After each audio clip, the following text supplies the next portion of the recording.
thought that the most important thing was being a really good surgeon, but we soon realized that that's just a small part of having a successful practice. Success in medical practice is determined by more than skill and hard work.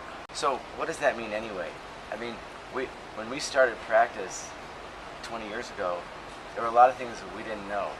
We didn't have any access to most of the information that is in this book. This book actually is good for anyone in medicine. Honestly, it's not just for plastic surgeons, and it's not just for surgeons. It's good for actually most any physician. This book is a collection from experts in many fields of what I would have liked to know. And their contact information is in the book. They are receptive to questions. It's great. You have in one book a gateway to a ton of information that physicians just generally don't get.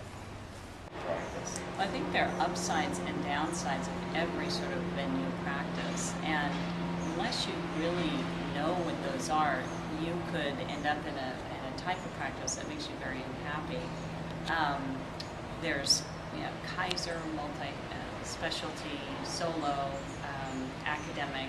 A large group practice where you think you're not really the one who's responsible for any of these decisions and it won't really affect you, it's not true.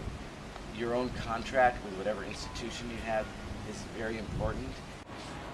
One thing that I think most doctors don't do is they don't really monitor what happens in their practice. Well, starting with the phone call, do doctors have any idea what phone calls are actually being directed to appointments? Because there are many, many reasons why one practice may be more successful than another. The way patients today look for medical practices and surgeons is through the web.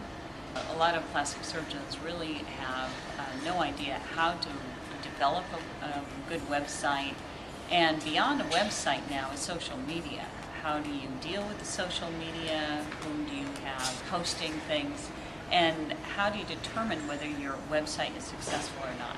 In addition, there's all about reputation management, because social media is a very powerful tool. If you're in private practice, it may be difficult to do your surgery in a hospital.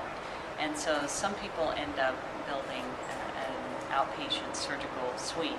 Inside the book, it has a lot of the very specific details that you don't find easily online or through regulatory websites. There's a lot of stuff that's very confusing.